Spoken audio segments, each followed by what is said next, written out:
Dossier de la semaine consacré ce soir à la décision de la Cour de justice de l'Union européenne concernant la capture à la glu, Denis. Oui. Surprenant. Un peu de douche froide. Pourquoi?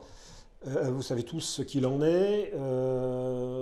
Depuis un certain temps, certaines associations anti-chasse dites de protection de la nature s'insurgeaient contre la capture à la glu des grives et des merles noirs dans 5 départements de Provence. C'était recours auprès du Conseil d'État d'abord, qui ne trouvait jusqu'à présent rien à y redire. Ensuite, ils se sont dit qu'il fallait voir du côté de l'Union européenne et en lien avec la fameuse directive Oiseaux.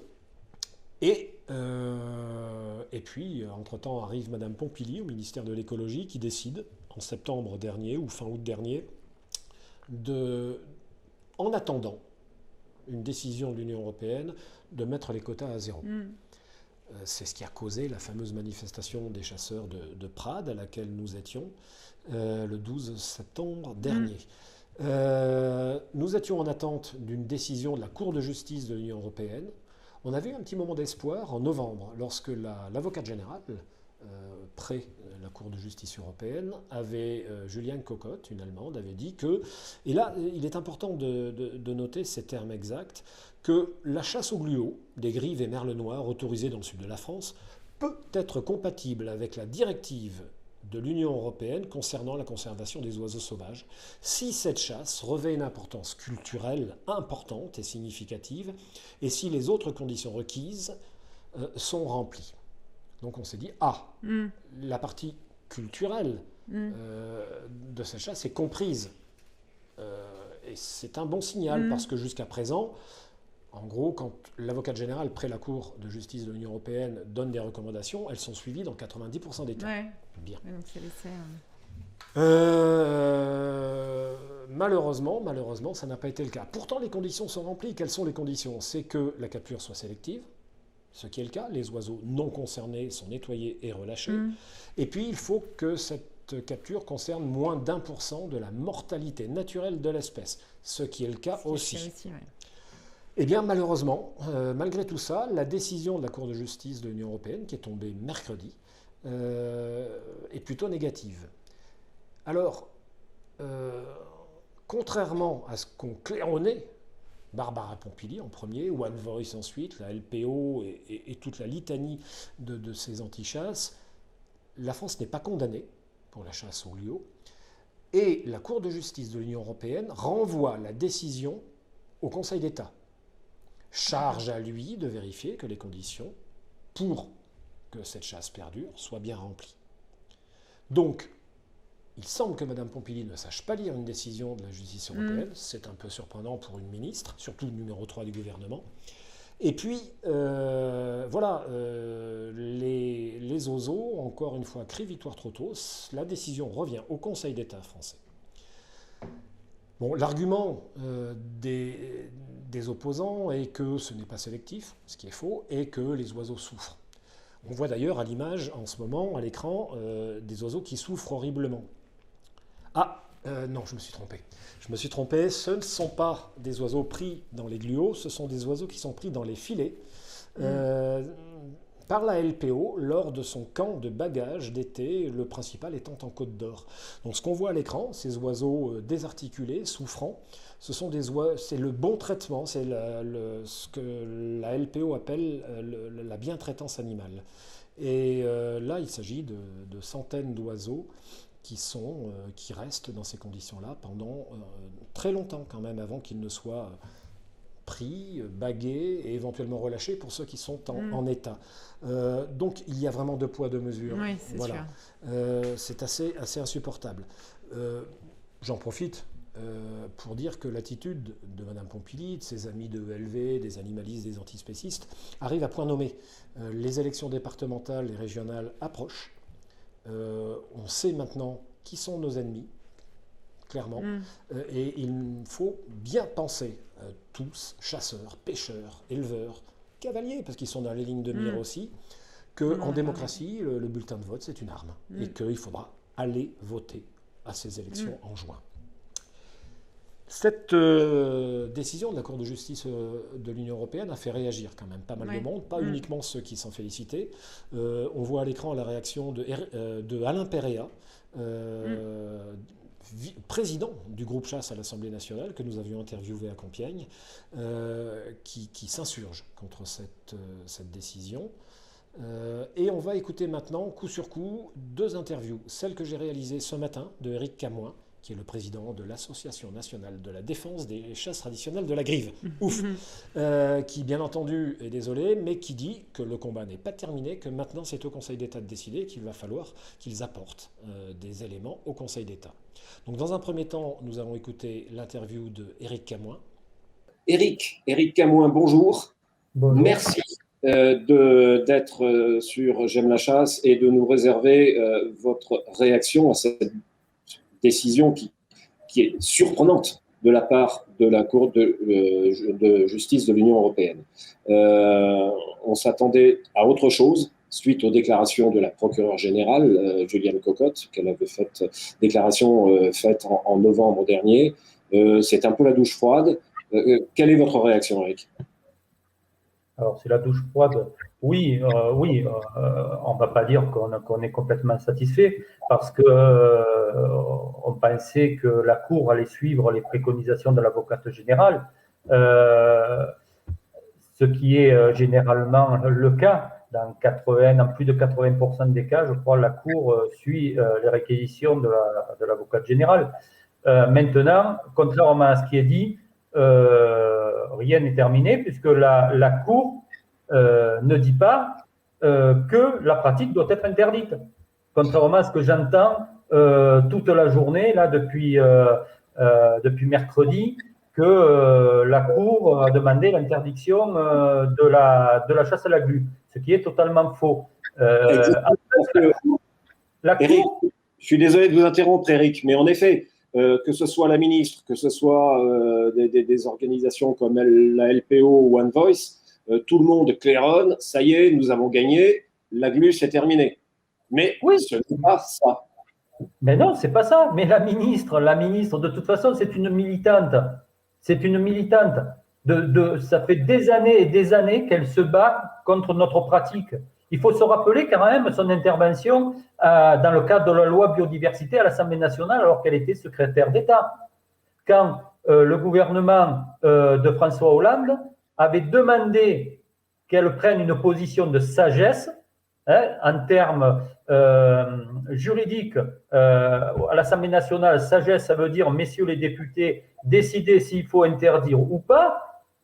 Et j'invite les gens à réécouter son intervention ce jour-là, mais elle est allée au-delà de ce que lui avait préconisé son gouvernement.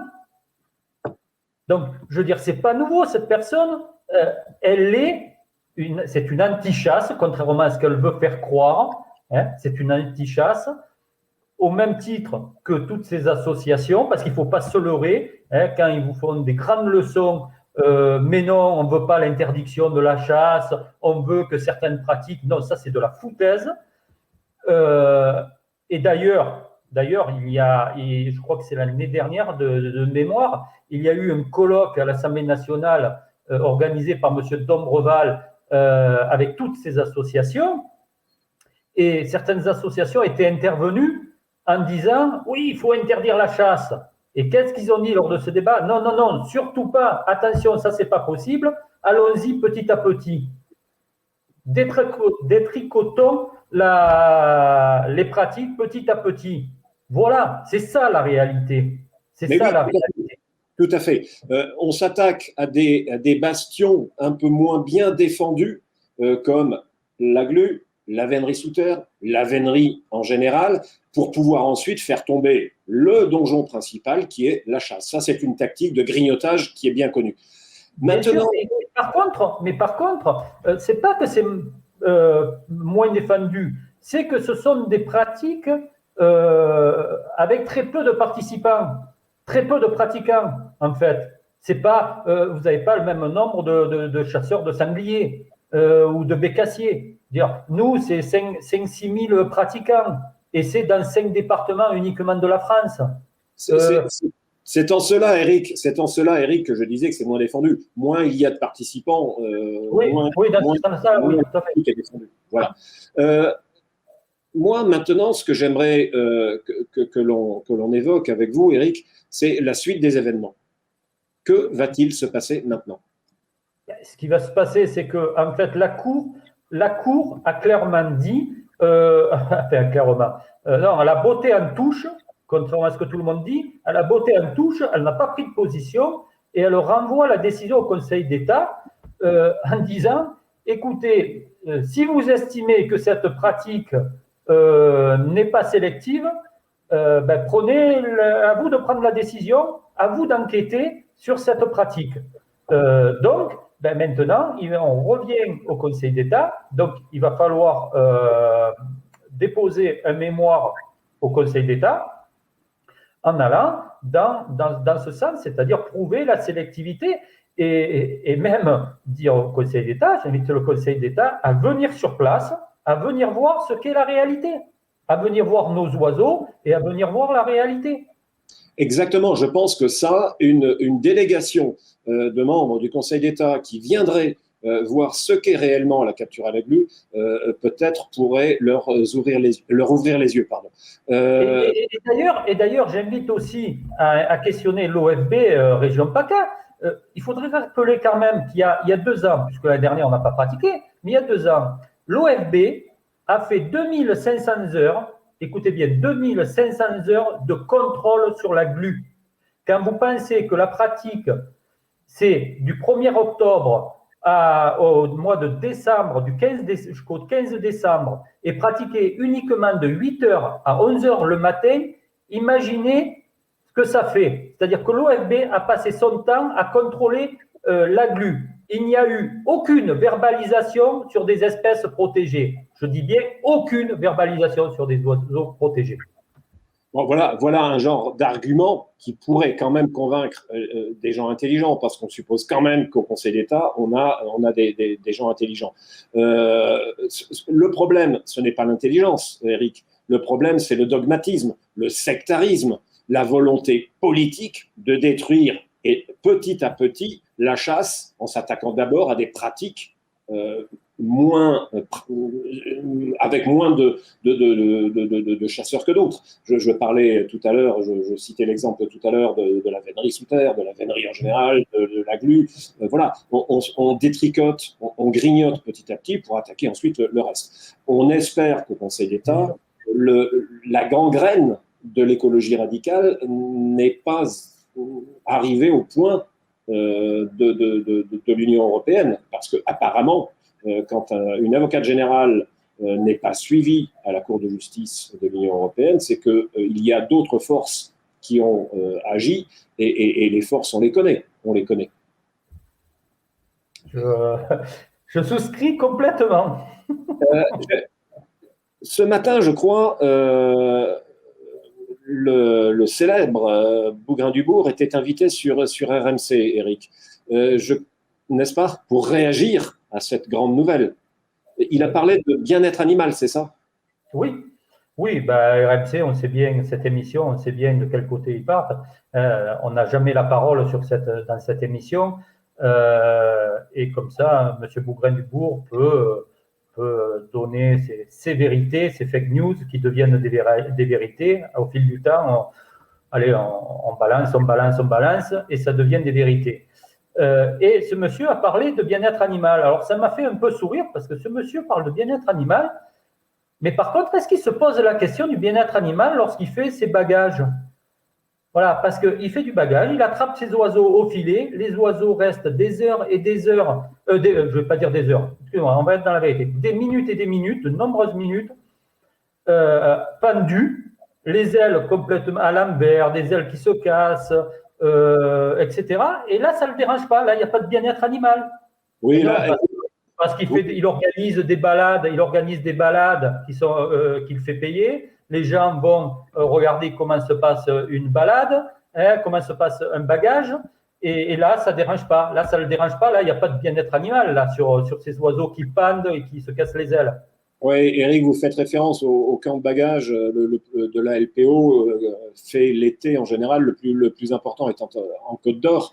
On a des images assez terribles de dizaines et de dizaines d'oiseaux pris longuement dans des filets, en effet dans des positions qui laissent à supposer qu'ils ne sont pas au mieux. Donc ce sont ces gens-là qui nous donnent des leçons de bien-être animal. C'est quand même assez remarquable, assez surprenant. Et ce qui est surprenant, c'est que personne ne fasse remarquer ce genre je dirais, d'incohérence de la part de la LPO. Mais il est vrai qu'elle touche 900 000 euros de subventions de l'État chaque année, donc je pense que c'est un organisme qui doit être bien en cours. C'est-à-dire qu'on peut pas dire quelque chose, puisqu'on a, par exemple, dans cette émission, régulièrement, ce monsieur est invité, et nous, on n'a pas droit à la parole. On n'a pas droit à la parole. Bon. Voilà. Eric, en tout cas, J'aime la chasse vous a donné la parole. Ce n'est pas la première fois. On est désolé que ce soit dans ces circonstances-là. Évidemment, nous continuons à suivre le sujet en lien avec vous et nous espérons vous recevoir une prochaine fois pour une bonne nouvelle, celle qui sortirait éventuellement du Conseil d'État. Eric, moi, je voudrais quand même dire aux chasseurs, rien n'est perdu, on va continuer à se battre, mais rien n'est perdu, contrairement à au discours un peu général. Il faut continuer à se battre et on va y arriver, mais pour ça, il faut être unis, et je pense que la grosse problématique de notre pratique, c'est l'union. Et plutôt que d'être derrière un ordinateur à toujours taper tout et n'importe quoi et raconter tout et n'importe quoi, on devrait plutôt faire attention à ce que l'on écrit, à ce que l'on publie et être unis. Le mot de la fin, unité. En effet, vous avez raison, Eric. Il y a des signes encourageants. Quand je vois des chasseurs, des huttiers de la baie de Somme qui vont soutenir la vénerie en forêt de Compiègne, je commence à sentir un frémissement plutôt sympathique dans ce sens-là. Donc, je rappelle qu'il y a bientôt une manifestation à Paris le 17 avril organisée par les pêcheurs pour défendre la pêche. Je pense que ce serait un bon signal que d'aller encourager et soutenir ces pêcheurs, tous, chasseurs, pêcheurs, cavaliers, éleveurs. C'est tout un monde qui est en danger et qu'il faut préserver. Eric, encore une fois, un grand merci. Merci, bonne journée, bon courage pour le combat à venir et puis à très bientôt. Merci beaucoup, Eric. Merci, à bientôt. Oui, Eric a raison, le combat n'est pas fini. C'est sûr. Et dans un deuxième temps maintenant, ce que j'aimerais, c'est qu'on écoute une partie de l'interview de Eddy Pujalon, que Eddy Pujalon, président du mouvement de la ruralité, a accordé à Smart Réseau. Je remercie d'ailleurs Smart Réseau de m'avoir autorisé à reprendre cette interview, parce que ce que dit Eddy Pujalon est extrêmement important. On écoute Eddy Pujalon. Vous êtes donc le président du mouvement pour la ruralité. Aujourd'hui, il vient de tomber l'information comme quoi la Cour de justice de l'Union européenne confirme que la chasse à la glu doit être interdite en France. Donc, quel est votre sentiment sur cette décision que l'Europe vient de prendre? C'est l'exaspération. Je crois que là, on touche le fond avec ces décisions. L'Europe est en train de se tirer une balle dans le pied. Je crois que si aujourd'hui les peuples de l'Europe devaient tous voter sur un Brexit, je crois qu'il y aurait une majorité qui refuserait cette Europe-là. On est en train de bannir les traditions européennes sous l'égide d'une association ou de deux associations environnementales coupées moitié d'antispécistes, alors que ces gens qui pratiquent ne tuent pratiquement pas d'oiseaux, qu'on est en train de les condamner sous l'égide de quelques juges de Bruxelles ou de Strasbourg qui n'ont absolument jamais mis les pieds dans ces territoires du sud de la France, et puis qui plus est, quand l'Europe est responsable de 50 millions de morts d'oiseaux par sa politique de développement de l'éolien et qu'on vient donner des leçons à des gens qui ne tuent pas un seul oiseau, comment voulez-vous que ces gens-là ne soient pas exacerbés par ces décisions de justice qui ne ressemblent à rien?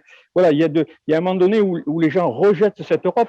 Quand cette Europe est incapable de nous préparer ne serait-ce qu'une stratégie vaccinatoire à la hauteur pour protéger les gens et qui vient nous faire tout un déballage pour la mort de 2 ou 3 oiseaux. Encore, je dis bien, parce que généralement, la glu ne tue pas les oiseaux, on les relâche. Là, on est en train de faire de la condamnation sous l'égide, encore une fois de plus, d'une politique antispéciste animaliste, et on oublie les humains et leurs traditions, cette belle Europe qui devrait être l'Europe des peuples. Et moi, avec le mouvement de la ruralité, on est exacerbé de toutes ces décisions et de ces associations environnementales qui ne sont là que pour gommer la vie des gens, des peuples et de leurs us et coutumes. Alors, bon, moi je ne suis pas chasseur, encore moins chasseur à la glu. J'en avais entendu parler. Et avant de vous appeler, j'ai investigué un petit peu le boulot d'un journaliste. Et donc, je suis allé chercher ce que c'était que cette chasse à la glu et de quelle manière elle était réglementée. Est-ce que vous me confirmez que cette chasse à la glu est très réglementée et que justement, on ne met pas de la glu n'importe où? Non, mais c'est un épiphénomène. La glu est extrêmement réglementée. Non seulement elle ne tue pas les oiseaux, on les attrape, on les nettoie et on s'en sert d'appelin et on les relâche à la fin de la chasse.